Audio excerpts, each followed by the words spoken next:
Ya, assalamualaikum warahmatullahi wabarakatuh. Selamat malam semuanya, penonton-penonton channel Kongs Wijaya. Berisik ya, soalnya di pinggir jalan ya, mohon dimaklum ya. Mohon dimaklum, soalnya di pinggir jalan.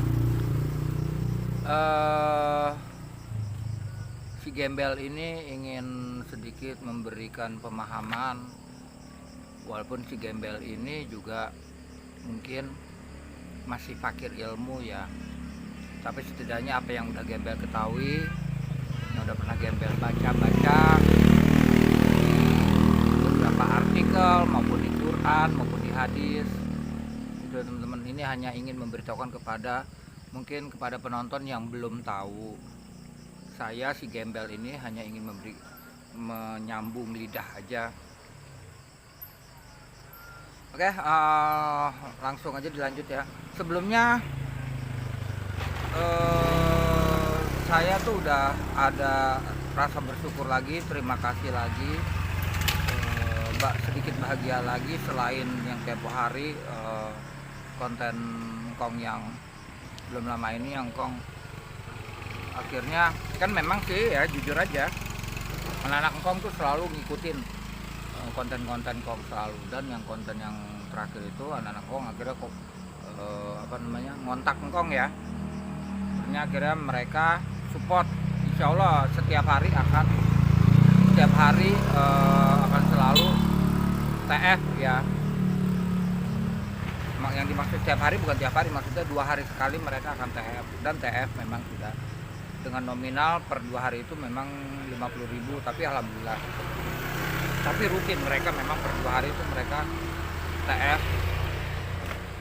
Bahkan baru kemarin Fahri besuk Engkong, alhamdulillah Fahri diantar oleh saudara sepupunya, oleh ponakan Kong maksudnya, itu untuk nengokin Kong, karena mereka juga udah Kong kasih tahu.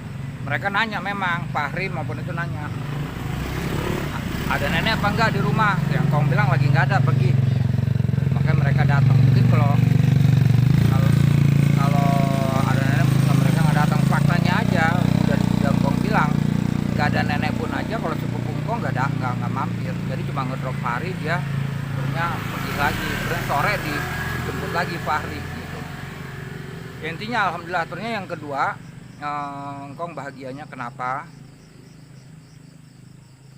Kong bahagianya ternyata efektif ya, cukup efektif, atau mungkin bisa dibilang sangat efektif ya.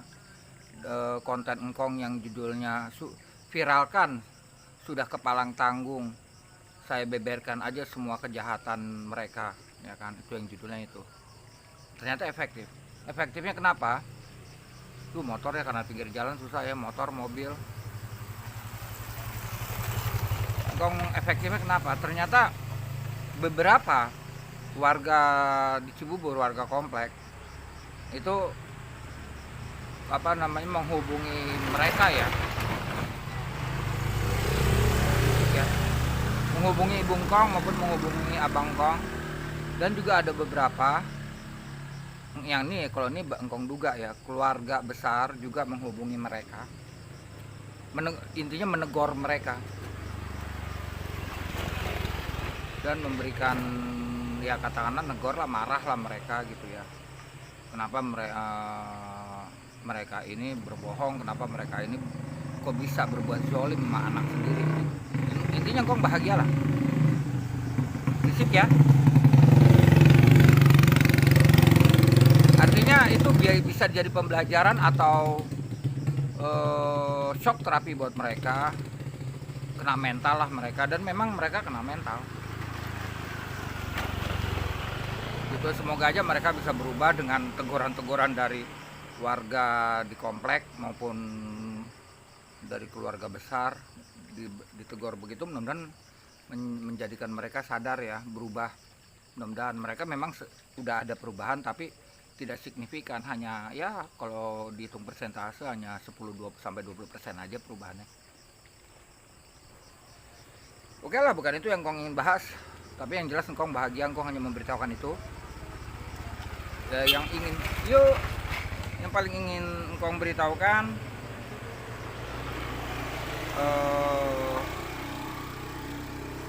bahwa ya kita nggak bisa mengartikan dengan saklek bahwa bagaimanapun juga ibu tetap harus beginilah begitu, inilah begitulah segala macam, enggak ya teman-teman.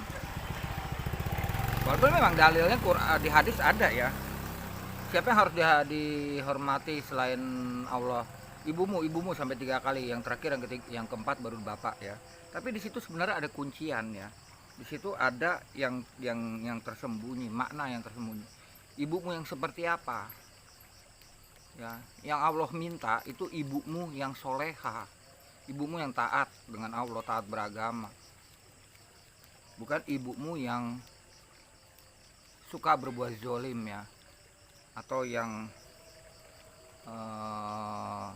tetap masih melakukan kekejian dan mungkar gitu. Nah ini sekarang Kong sambungkan lagi ke apa sih sebenarnya Allah, makna apa sih sebenarnya Allah memerintahkan umat muslim itu sholat?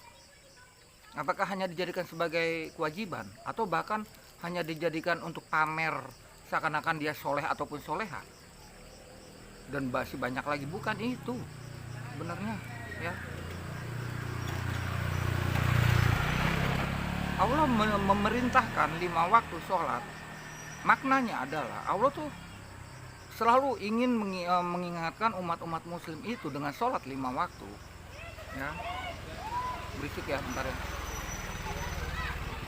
Agar umat muslim ini tidak melakukan perbuatan keji dan mungkar gitu loh. Itulah makna yang diperintahkan Allah. Sholat itu maknanya sebenarnya adalah agar umat muslim itu tidak melakukan perbuatan keji dan mungkar.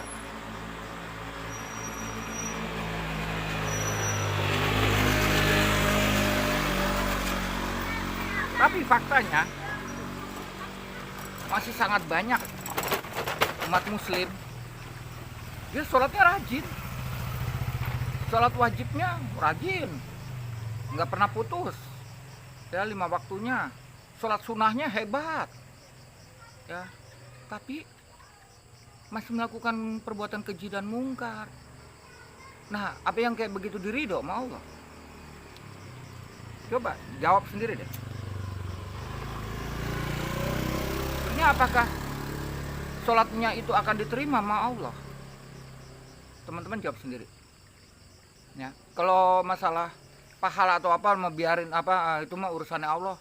Salah juga. Sholat itu udah ada tata caranya. Kita tidak sama dengan tata cara sholat aja kita udah kurang pahala kita satu demi satu.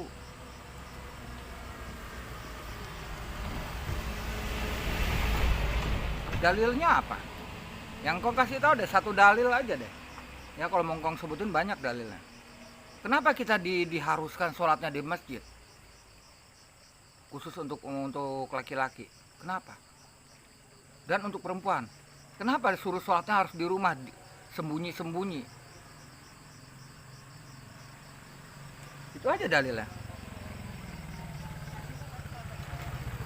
Karena kita banyak sekali sholat itu melakukan tidak khusyuk. Kita lagi sholat, baru rakaat pertama aja Allahu Akbar ya, itu udah mikir iya ya, kan gue belum masak, oh iya ya, ini kan begini kan begitu, kurang satu pahala. Makanya diwajibkan sholat untuk khususnya untuk pria, diwajibkan sholat di masjid. Karena di masjid itu imbalannya 27 kali pahala. Kita melakukan kekurangan 1, 2, 3 masih ada sekian. Katakanlah kita melakukan kekurangannya selama sholat 10, masih ada 17. Itu dalilnya ya. Jadi ini nyambung semua ya. Termasuk menutupi kalau kita bukan disengaja ya, tapi kita tidak sengaja melakukan perbuatan keji. Perbuatan keji itu banyak. Perbuatan keji bukan membunuh, bukan ini itu aja, bukan. Kita mendiamkan. Kita tahu, menyaksikan ada orang susah, kita diem, padahal kita mampu melakukan aja, membantu atau menolong. Membantu menolong itu kan nggak melulu pakai uang, nggak melulu pakai materi. Tapi kita diem, tidak melakukan, itu udah perbuatan keji. Gitu loh. Jadi ini semua berhubungan ya. Ini engkau ngasih pemahaman aja bagi yang belum tahu. Jadi semua tuh berhubungan. Itu tuh kita udah melakukan perbuatan keji, penonton. Umpamanya nih engkong nih, ya, contohnya nih karena di jalanan ada gubrak jatuh, engkong cuma tontonin doang, nggak engkong tolongin, minimal minggirin motornya atau apa. Misalkan nggak engkong tolongin, itu apa namanya? Itu perbuatan keji, ya kan? Nah itu yang tidak bisa diterima sama Allah, karena memang Allah memerintahkan umat muslim itu untuk melakukan sholat 5 waktu. Makna dari sholat 5 waktu adalah yaitu tadi, jangan melakukan perbuatan keji dan mungkar. Ya itu perbuatan keji. Awas, astagfirullahaladzim. Lalu yang bego dong. Bocah-bocah, ya Allah. Kan, hampir kan kejadian tuh bocah-bocah. Terus perbuatan mungkar apa? Perbuatan mungkar itu perbuatan keji juga yang dilakukannya diam-diam, sembunyi-sembunyi. Itu perbuatan mungkar. Contoh yang paling gampang ya, yang biar gampang ditelaah aja sama penonton. Korupsi. Dia diam-diam dengan ilmu yang dia mampu, dengan kecerdasan dia mampu, dia korupsi, diam-diam, tidak ada yang tahu. Ternyata yang keseharian yang sering terjadi di masyarakat apa? Perbuatan mungkar nih ya. Bentar ya, berisik.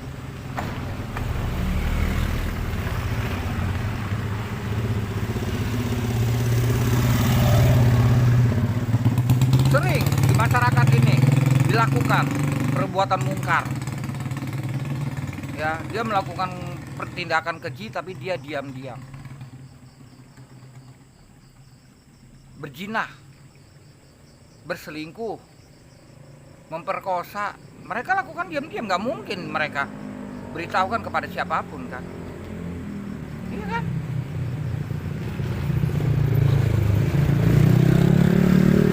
Dan yang paling sering dilakukan sama manusia ini apa? Selingkuh dan zina. Ini banyak terjadi di masyarakat. Nah itu perbuatan mungkar. Nah itulah makanya Allah memerintahkan sholat 5 waktu. Bukan hanya sekedar kewajiban sholat itu, makna dari sholat yang diperintahkan Allah itu apa sebenarnya? Kita jangan melakukan, dengan sholat itu kita ingat kita tidak melakukan perbuatan keji dan mungkar, gitu loh ya.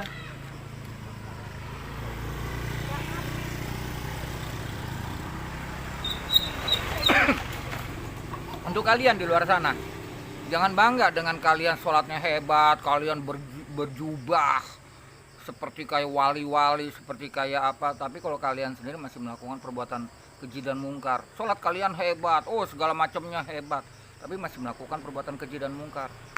Jangan dikira kalian jadi ahli surga, tidak sama sekali. Justru jadi ahli neraka ya. Jauh lebih baik. Tapi bukan berarti tidak boleh, tidak sholat ya, bukan ya. Tetap sholat untuk umat muslim itu wajib ya. Tapi ini engkong hanya membandingkan logika umum aja. Jauh lebih baik orang yang sholatnya belang belentong ya, tapi dalam kesehariannya mereka itu sangat bermanfaat buat orang lain ya, memberikan manfaat yang positif buat orang lain. Jauh lebih baik walaupun dia sholatnya belang belentong. Jauh lebih baik di mata Allah yang seperti itu daripada yang orang sholatnya wah hebat segala macam tapi ria, tapi masih melakukan perbuatan keji dan mungkar, bahkan dijadikan makanan sehari-hari itu perbuatan keji dan mungkar.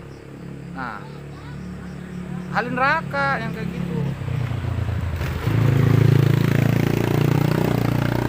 Termasuk seorang ibu. Kita banyak di luar sana dalilnya, dalil logika maupun dalil hadis ada. Ya. Yang gampang-gampang aja ngasih dalil umum aja deh ya. Kok hanya ngasih itu aja deh ya. Gini, Bagaimanapun juga dia ibumu, apapun yang dia perbuat, kejahatan apapun yang dia perbuat itu adalah ibumu. Salah. Ya. Kalau gitu, ini dalil umum aja yang gampang dipahami oleh penonton ya. Kalau memang seperti itu, prinsip sebagian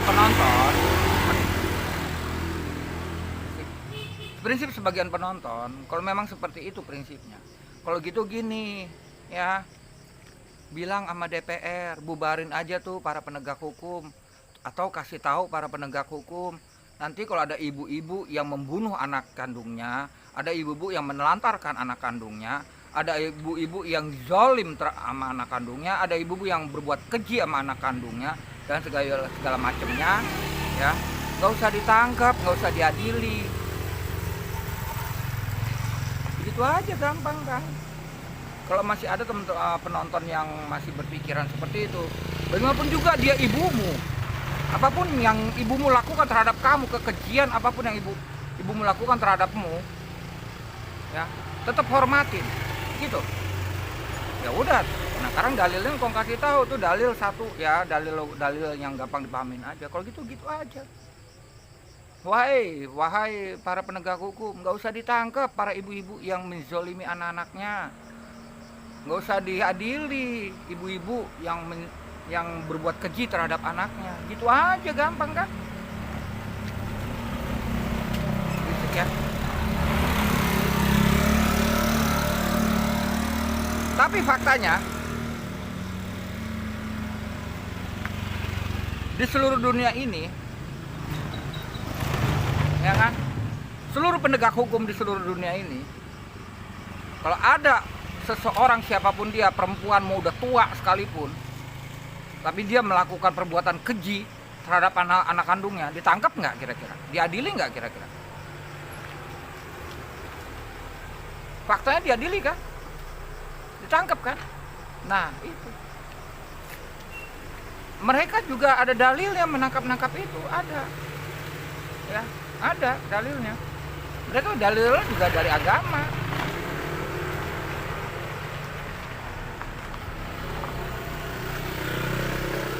Satu yang tadi udah Hongkong bilang dalilnya di agama, ya. Kita hormati seorang ibu kandung yang apa? Yang soleha, yang tidak melakukan perbuatan keji, gitu loh, ya kan, gitu loh teman-teman. Udah berapa menit sih? 7 menit ya, 7 menit ya. Enggak, ini jam 7.31. Jadi seperti itu ya teman-teman, Engkong ngasih tahu. Jadi itu semua tuh banyak pemahaman yang salah. Engkong sebenarnya banyak yang ingin memberikan pemahaman ya.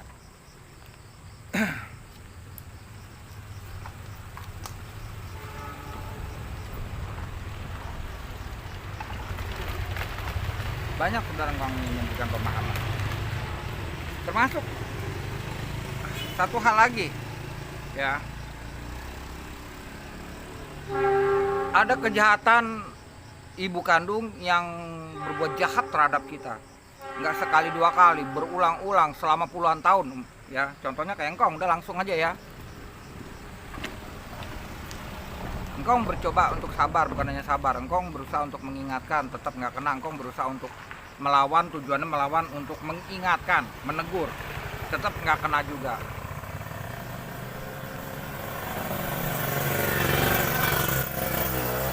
Tapi Engkong tidak akan laporkan ke polisi. Kenapa? Ya itu, bicara hati nurani. Walaupun mereka tidak punya hati nurani, tapi Engkong tidak akan laporkan ke polisi. Walaupun Engkong punya bukti, punya saksi bejibun, tapi Engkong tidak akan laporkan ke polisi perbuatan keji dan mungkarnya mereka. Tapi Engkong lakukannya dengan apa? Ya, ini sekarang era digital, ya kan? Era digital deh, era modernisasi. Yang Engkong lakukannya menegurnya dengan cara apa? Yang Engkong kontenin bukti-buktinya, termasuk apa namanya, laporan Engkong. Maksudnya laporan Engkong gini loh, engkong beri teguran dia melalui engkong konten. Kayak contoh yang konten yang judulnya itu. Nah, viralkan sudah kepalang tanggung. Itu tujuan negor dia, negor mereka. Akhirnya apa? Bener kan? Efektif. Akhirnya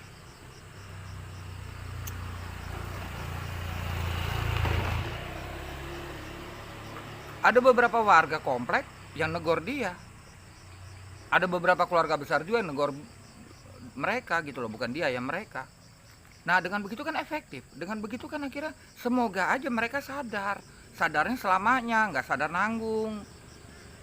Karena korbannya banyak dan ini bukannya aib. Ya.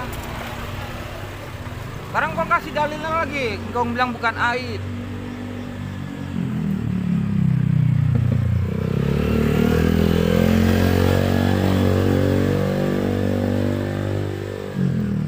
Kalau setiap korban dibungkam, selalu diartikan kalau korban itu mengadu, melaporkan, curhat segala macam dibilang aib, ya kasihan amat korban ya.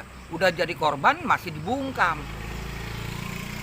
Kasihan amat para korban termasuk engkau. Contoh paling gampang deh. Korban kekejian dari orang lain, korban penyiksaan batin maupun penyiksaan fisik, korban perjinahan, korban pemerkosaan dan lain sebagainya. Dia dibungkam. Jangan lu sebar-sebar, jangan lu aduin, jangan lu gini-gitu. Ya Allah, kasihan amat ya. Kalau kayak gitu, udah jadi korban masih juga tidak boleh membongkar kebiadaban orang. Itu kan pembungkaman. Jadi itu bukan aib ya. Itu loh, bukan aib. Kalau kita semua apa-apa dikit-dikit bilang aib, aduh repot nih manusia Indonesia kalau kayak gitu. Ya. Apa-apa dibilang aib. Kalau misalkan tadi ya, misalkan ada yang bilang nih, umpama nih ada yang bilang, kenapa nggak dilaporinnya ke polisi? Kan tadi Dongkong bilang. Kalau engkong secara pribadi nggak mau, engkong masih tahu etika, engkong masih punya rasa hati nurani. Kalau engkong melaporkan, kena pasalnya banyak, pidananya banyak banget, banyak. Ya, engkong belum ungkap aja semuanya tuh di engkong ceritakan di konten engkong yang viralkan udah kepalang tanggung. Banyak sebenarnya kalau engkong ceritain udah bilang ya, engkong bilang di konten itu. Aduh, amat ya. Kalau engkong mau ceritain di konten yang judulnya itu, sampai kiamat nggak kelar. Bener. Ya engkong hanya udahlah, yang ini aja udah. Jadi seperti itu ya. Ini ngasih masukan. Engkong jujur, engkong nggak sok pinter, engkong nggak sok cerdas, engkong fakir ilmu. Tapi ini apa yang engkong katakan ini menyambung lidah apa yang udah engkong tahu. Ya, ini sambung lidah dari apa yang engkong udah tahu. Jadi seperti itu ya. Ya engkong balik ulangi ya. Tidak harus. Kan itu ibumu, biarin aja mereka ibumu melakukan kekejian terhadap kamu. Aduh, salah ya Allah, salah. Ya, di mata Allah nggak begitu. Ya, sekarang kita ambil dalil yang paling gampang deh. Allah memerintahkan sholat 5 waktu itu tujuannya untuk apa? Itu aja udah. Maknanya dari sholat 5 waktu itu apa? Bukan sekedar kewajiban. Sholat 5 waktu itu bukan sekedar kewajiban.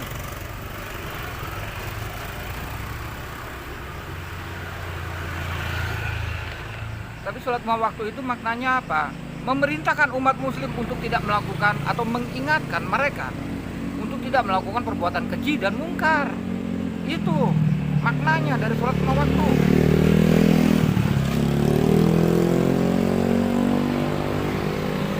Inilah yang kebanyakan salah kaprah ya. Makanya Indonesia ini masih banyak sekali, cukup banyak ya di negara kita ini. Mereka sholatnya hebat, bagus, sholat wajibnya bagus, sholat sunnahnya bagus, tapi setiap hari masih selalu melakukan perbuatan keji dan mungkar.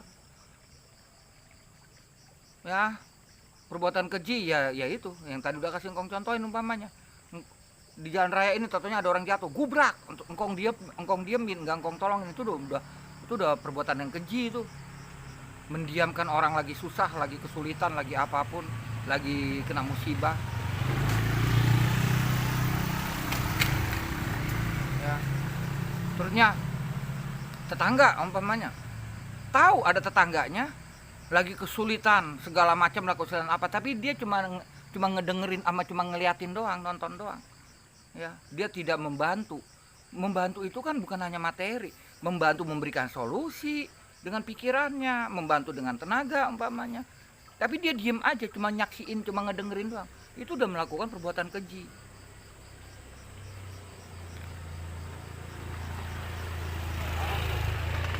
Perbuatan mungkar sama, perbuatan keji yang diem-diem. Dia nyolong, tetangga nyolong ke warung orang, diem-diem kan? Itu udah melakukan perbuatan keji dengan cara diam-diam. Berselingkuh, itu perbuatan keji dilakukan dengan diam-diam. Berzina juga begitu, melakukan perbuatan keji dengan diam-diam. Dan banyak. Nah, ini yang masih banyak sekali terjadi di kita. Ya, yang katanya Indonesia ini ada 97% umat muslim. Berarti Indonesia ini adalah negara umat muslim terbesar di dunia. Tapi justru juga banyak banget ya yang sholatnya cuma dianggap kewajiban tok. Mereka tidak memaknai arti perintah Allah itu disuruh sholat itu apa. Sebenarnya hanya untuk apa? Mengingatkan diri kita sebagai umat muslim. Dengan sholat itu jangan lakukan perbuatan keji dan mungkar. Orang yang rajin sholat tidak menjamin ahli surga kalau dia masih melakukan perbuatan keji dan mungkar. Gitu loh. Ini kau ulang-ulang terus ya. Termasuk apa? Kau ulang ya. Kau ulang lagi. Kau ini terakhir nih yang kau ulang lagi. Aduh. Nyamuk. Masalah ibumu. Betul memang, tapi ada maknanya, ada tafsirnya, nggak begitu aja ditelan, enggak. Ya. Kita bisik. Ini ya.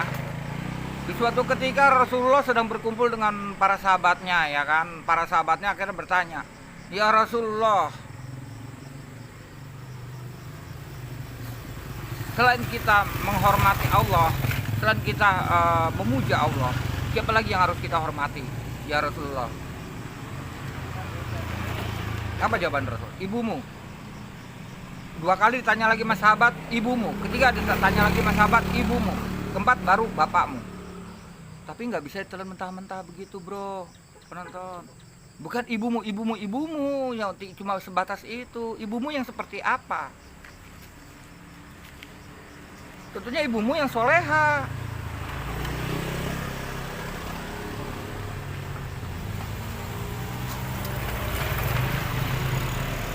Ibumu yang tidak berbuat zalim terhadap anak-anaknya. Ibumu yang selalu adil, bersikap adil terhadap anak-anaknya. Ibumu yang tidak melakukan perbuatan keji terhadap anak-anaknya. Itu yang dimaksud. Itu maknanya dalam, teman-teman. Nggak begitu aja kita mentelen. Enggak. Ya sekarang ya kan tadi udah diulang-ulang gitu. Kalau ibumu hanya semata-mata mentelen mentah-mentah begitu aja.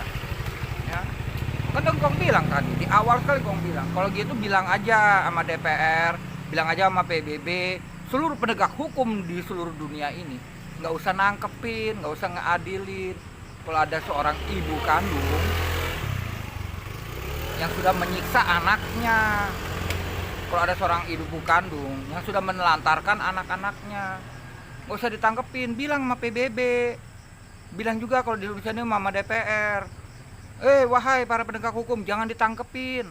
Itu ibu-ibu yang berbuat jahat, berbuat menelantarkan anak-anaknya, berbuat menyiksa anak-anaknya, jangan ditangkap, wahai para penegak hukum di seluruh dunia ini, gitu mendingan. Tapi faktanya kan enggak. Mau dia seorang ibu-ibu yang udah tua renta sekalipun, kalau dia berbuat jahat, dia menyiksa anak-anaknya, anak kandungnya, pasti ditangkap, pasti diadili, ya kan? Dalilnya pun ada. Mereka para penegak hukum juga membuat pasal, membuat undang-undang itu juga berdasarkan dari kitab-kitab suci, diambil dari Quran, diambil dari Injil, diambil dari Taurat, diambil dari Zabur. Itu udah pasti. Gitu loh. Itu ya engkong itu. Jadi dua engkong ngulang ya, dua hal itu yang engkong ulang. Ya. Pokoknya begitulah ya. Masalah ibumu, masalah dalil apa tadi tuh. Jadi lupa deh, pusing engkong lagi puyeng. Sekarang udahlah, pokoknya intinya engkau kasih pemahaman seperti itu ya. Intinya Allah memerintahkan kita sholat 5 waktu dan ditambah dengan sholat sunnah. Makna dari itu semua bukan sekedar kewajiban, tapi makna dari itu semua bahwa umat muslim dengan sholat itu mampu tidak melakukan perbuatan keji dan mungkar. Tapi faktanya ya dasar memang ini negara dunia udah tua ya, banyak sekali umat-umat yang munafik ya, dan merasa dia jadi ahli surga kalau udah sholat. Ya gitulah jadinya. Terusnya meremehkan orang yang sholatnya belang-belentong, walaupun orang itu berbuat baik setiap saat, setiap waktu, malah direndahkan karena dia merasa dirinya sholatnya udah hebat. Ahli neraka yang kayak gitu. Percaya deh mengkong, ahli neraka itu sifat setan. Sifat setan apa sih? Ria. Sifat setan apa sih? Membanggakan diri. Sifat setan apa sih? Merasa paling suci, paling benar. Itu sifat setan. Makanya setan iblis itu Azazel dikutuk jadi iblis karena apa? Karena dia merasa paling hebat, tidak mau menyembah Nabi Adam. Udahlah pokoknya intinya itu. Pokoknya ya poinnya seperti itu buat teman-teman semua, buat penonton Kong. Ya poinnya seperti itu. Terusnya poinnya seperti itu ya. Camkan sendiri, kalau masih nggak paham diulang aja lagi, terus direview ulang aja nih videonya Kong. Sebenarnya yang penting gini, untuk ini hanya bagi yang masih mendukung Engkong ya, yang masih mendukung Engkong ya, Engkong cuma minta doanya biar Engkong bisa segera hijrah dari tempat ini ya. Engkong udah katakan di konten Engkong yang judulnya Alhamdulillah, Alhamdulillah ada semangat baru ya, itu judulnya yang terakhir kemarin itu konten yang Engkong. Alhamdulillah ada semangat baru. Jadi Engkong udah positif. Bila udah terkumpul uang dari kiriman dari anak-anak Engkong, dan Engkong sendiri kan mulung ya, Engkong juga misalkan bisa ya, mudah-mudahan doain aja bisa terus menyisihkan uang dari hasil mulung Engkong. Ntar ya begitu. Dan yang paling buruknya, misalkan belum juga bisa Engkong kumpulkan, tapi setidaknya Engkong kan punya tabungan, punya saldo. Apa saldonya? Channel Engkong ini kan sudah ada saldonya ya, 800 lebih ya kan. Ya kalau itu nanti udah terkumpul 1,3, Engkong akan gunakan, Engkong akan hijrah dari tempat ini, Engkong akan tinggal di hutan, dan uang itu akan Engkong belikan peralatan untuk biar Engkong bisa survive ya. Apa peralatannya? Udah Engkong sering banget sebutin ya, alat pancing ya, ketapel ya, senapan angin yang second ya, terpal buat surviving Engkong. Jadi Engkong nanti bener-bener makan itu bener-bener dari alam makan. Engkong nggak pusing mikirin uang gitu. Doain aja ya. Dan yang keuntungan buat teman-teman sekalian ya, Engkong udah pernah janji kan, pernah nazar kan, kalau yang terjeleknya adalah gaji YouTube Engkong yang cair 1,3, itu 1 jutanya Engkong pernah nazar apa? pernah nazar engkong akan memberikan hiburan, engkong akan eksplorasi tempat-tempat angker kan. Nah itu. Nah kalau engkong memang nanti tinggalnya di tempat-tempat di kubu di hutan atau di apa, engkong bisa insya Allah bisa eksplorasi ya kan? Memberikan hiburan buat teman-teman. Ya buat penonton yang masih mendukung engkong ya tentunya. Kalau yang nggak mendukung engkong percuma, kalau buat hater percuma. Kalau hater hanya nyari kelemahan yang engkong terus. Dan engkong nggak peduli sama hater. Itu aja. Jadi seperti itu ya. Jadi engkong sekarang ada sedikit kebahagiaan ya, anak-anak engkong support engkong, TF engkong 2 hari sekali. Alhamdulillah 50.000 2 hari sekali. Ya, ini udah berjalan udah 2 kali ya. Anak engkong TF 50.000 udah 2 hari ini. 2 kali udah. Engkong kumpulin terus. Terusnya ya terjeleknya kalau misalnya belum kumpul-kumpul juga. Kan engkong masih di channel engkong ini masih ada saldo. Nah, kalau terkumpul 1,3 kan cair. Nah, itu engkong manfaatkan untuk tadi untuk beli peralatan untuk engkong bisa survive di hutan. Engkong bukannya pengen mengejar makrifat, enggak, engkong manusia biasa belum mampu. Itu para wali yang bisa menuju titik makrifat. Engkong belum. Engkong hanya ingin menjauhi dari kebisingan dunia, dari kemunafikan kehidupan manusia, itu aja udah. Dan engkong ingin ya survive-nya makan dari alam, itu aja udah pusing, itu aja engkong pengen hijrah dari sini, itu aja. Sedikit engkong tambahin ya, kalau nggak ada ibunya engkong mau tinggal di mana, itu kan rumahnya ibunya engkong. Salah kalau ada yang ngomong gitu, itu hak waris engkong, anak-anaknya yang lain ya. Ibunya engkong tuh punya 4 anak, bukan cuma atu ya.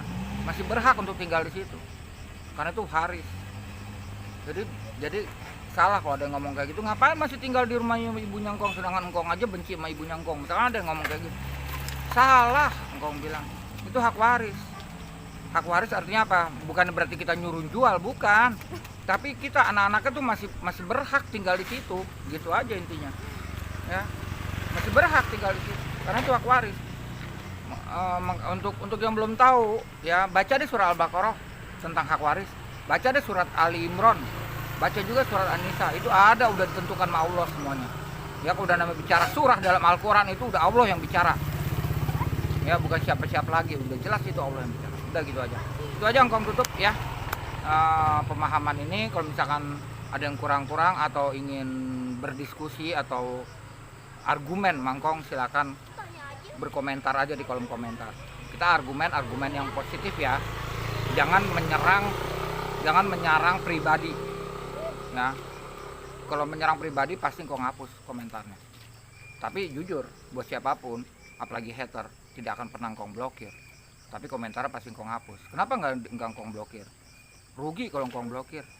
Kenapa? Engkong tahu persis hater itu pasti ngikutin terus konten-kontennya orang yang dibencinya. Pasti diikutin terus. Nah, untungnya buat engkong, sen demi sen akan masuk terus ke channel engkong kan. Karena ditontonin konten-kontennya. Kan ya kan, sen demi sen. Jadi makanya enggak engkong hapus. Enggak akan engkong blokir. Channelnya dia, akunnya hater enggak akan engkong blokir, tapi komentar nyelenehnya pasti engkong hapus. Udah gitu aja untuk semuanya. Yang jelas untuk yang masih mendukung engkong, doain aja biar engkong bisa segera hijrah dari tempat ini. Terburuknya engkong masih punya kesempatan dari apa? Dari saldo YouTube channel engkong ini masih ada. Tinggal nunggu 1 sampai 1,3 cair, engkong langsung hijrah. Nggak pakai AIUEO lagi sekarang. Ya, dan engkong udah jujur, engkong bukannya dendam, bukannya marah, bukannya dendam, maksudnya bukannya dendam, bukannya apapun ya. Mulai hari ini engkong tidak akan lagi mau berbagi sama mereka. Karena percuma berbagi sama mereka. Mereka bukan orang-orang yang bersyukur. Ya, dan mereka mungkin ini analisa engkong. Mereka udah ini analisa engkong ya. Mereka adalah orang-orang yang sudah ditentukan sama Allah di surah Al-Baqarah ayat 7. Baca sendiri. Surah Al-Baqarah ayat 7. Itulah mereka. Jadi percuma. Ya kan? Mau bicara apapun, mau dengan cara musyawarah, mufakat, mau panggil polisi, Interpol sekalipun atau apapun percuma. Ya. Karena mereka sudah ditentukan di surah Al-Baqarah ayat 7. Itulah mereka. Gitu aja. Ya udah, engkong tutup dengan wabil taufik wal hidayah. Wassalamualaikum warahmatullahi wabarakatuh.